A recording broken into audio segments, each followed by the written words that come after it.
সমালোচনা আসলে এটা থাকবেই। প্রত্যেকটা আমরা যেহেতু পাবলিক ফিগার্স আমাদের সমালোচনা থাকবে, কিন্তু আসলে আমার কাছে মনে হয় যে আমি অনেকদিন ধরে কাজ করছি। আমাকে অ্যাজ এ মিউজিশিয়ান মানুষরা অনেকদিন ধরেই দেখছেন। সো যারা আমাকে চিনেন তারা জানেন আমি কিভাবে আসছি, কীরকম গান করি, they have the ideas. So সমালোচনা আসলে আমাকে খুব একটা না দেয়।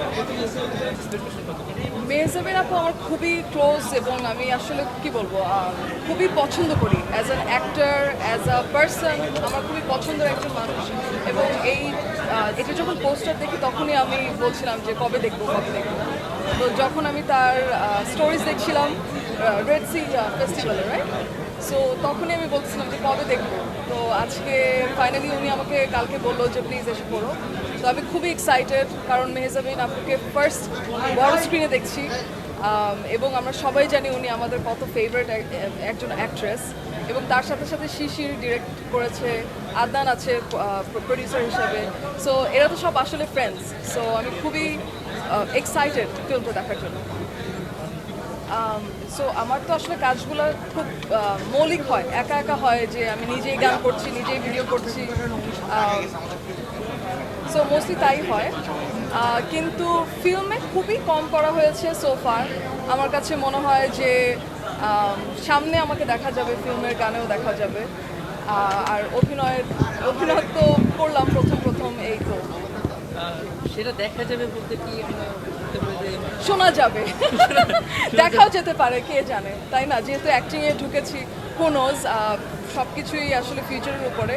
কিন্তু আমার ফার্স্ট অ্যাক্টিং এক্সপিরিয়েন্স যদি বলি যে আমি আসলে খুবই কি বলবো, আমি প্রেমে পড়ে গেছি। আবার মিউজিকের যেরকম আমার একটা খুবই পছন্দের জায়গা, অভিনয়ও এখন একটা পছন্দের জায়গা হয়ে গেছে বলা যায় মনোজ্ঞামী করার পরে। অ্যাক্টিংকে যদি মার্কিং দিতে হয় দশের মধ্যে কত দেবে? আমি জীবনেও আমার অ্যাক্টিং মার্কিং বা আমার গানকেও মার্কিং দিব না। আমার কাছে মনে হয় যে এটা মানুষের কাজ। ওই যে মাঝে মাঝে পছন্দ করবে, মাঝে মাঝে গালি দিবে, মাঝে মাঝে সমালোচনা করবে, এটাই তো আসলে ইন্ডাস্ট্রি অ্যান্ড আমাদের কাজ।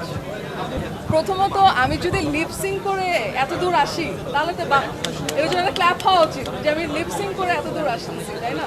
আমাকে মানুষরা ছোটবেলা থেকে দেখে আসছে গণমাধ্যমে। আমি আসলে ইউটিউব থেকে উঠে আসছি, আমি ইংলিশ গান করতাম এবং আমার খালি গলায় অনেক গান আছে, ইউটিউবে আছে, আপনাদের কাছেও আছে, অনেক জার্নালিস্টের কাছে আছে।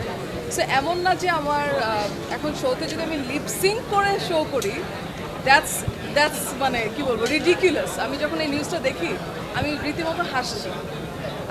আমি যেটা করি, আমি হচ্ছে যেহেতু পপ আর্টিস্ট, আমাদের লাইভ এবং ট্র্যাক দুইটা মিশ্রণ করে আমাদের পারফর্ম করতে হয়, কারণ আমাদের গানগুলো মানুষ ওইভাবে চিনে। সো ইটস নট যে আমি গাচ্ছি না, তখন আমি গাচ্ছি, আমার ট্র্যাকও আছে, আমার লাইভ ব্যান্ডও আছে। সো এটা একটু আস্তে আস্তে মানুষের বুঝতে হবে, আই গেস। এখনও মানুষরা হয়তো বা জিনিসটা জানে না, যেহেতু ব্যান্ড দেখা হয় বেশি। আচ্ছা, একেবারে দর্শক শ্রোতা রয়েছে, ফ্যান রয়েছে, দর্শকের উদ্দেশ্যে এটাই বলবো যে আমাকে নিয়ে যা আপনাদের ভাবনা আছে ভাববেন। আমি আপনাদেরকে কোনো ডিস্টার্ব করব না। আপনাদের ভাবনা মানে আমি আসলে কোনোভাবে থামাতে চাই না, পরিকল্পনা চলতে থাকুক। আর এছাড়া আমি আমার কাজ করে গেছি, করব। আপনাদের ভালো লাগলে আমি সেটার অ্যাপ্রিসিয়েশন পাবো, খারাপ লাগলে সেটার গালি খাবো। This is natural. সো এই তো অভিনয়, এই তো প্রথম করলাম, আমার অ্যাপ্রিসিয়েশন পেয়েছি অনেক আমার অ্যাক্টিং।